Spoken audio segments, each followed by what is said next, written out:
বন্ধুরা, এটা যে দেখতে পাচ্ছেন, এটা দুবাই মলের ভিতরের ভিউ। কত সুন্দর লাগছে দেখতে পাচ্ছ। দুবাই মল এতই বড় যে সারাদিন ঘুরেও শেষ করতে পারবে না। এর মধ্যে যদি কোনো নতুন মানুষকে এনে ছেড়ে দেওয়া যায়, মাথা গুলিয়ে যাবে যে কোন দিক দিয়ে বার হবে, কোথায় যাবে, বুঝতেই পারবে না। আরেক জায়গাতে এখানে একটা করে মেশিন বসানো আছে লোকেশন ট্র্যাক করার। আপনি যেখানে যেতে চাইবে মেশিনে গিয়ে ট্রাই করলে আপনাকে লোকেশন দেখিয়ে দেবে। আমি নেক্সট ভিডিওতে দেখাবো, পার্ট করে এরকম ছোট ছোট ভিডিও দিতে থাকবো। ভিডিও ভালো লাগলে অবশ্যই আমি চ্যানেলটাকে সাবস্ক্রাইব করে পাশে থাকা বেল আইকনটিকে অন করে রাখবে। আমি যখন ভিডিও আপলোড করবো অবশ্যই আপনার কাছে নোটিফিকেশান চলে যাবে। দেখতে পাচ্ছি বন্ধুরা, কত চমৎকার লাগছে।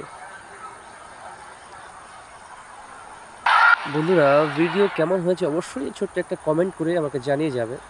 আর ভিডিও ভালো লেগে থাকলে অবশ্যই একটা শেয়ার করে অন্যদেরকে দেখার সুযোগ করে দেবে। Thank you for watching.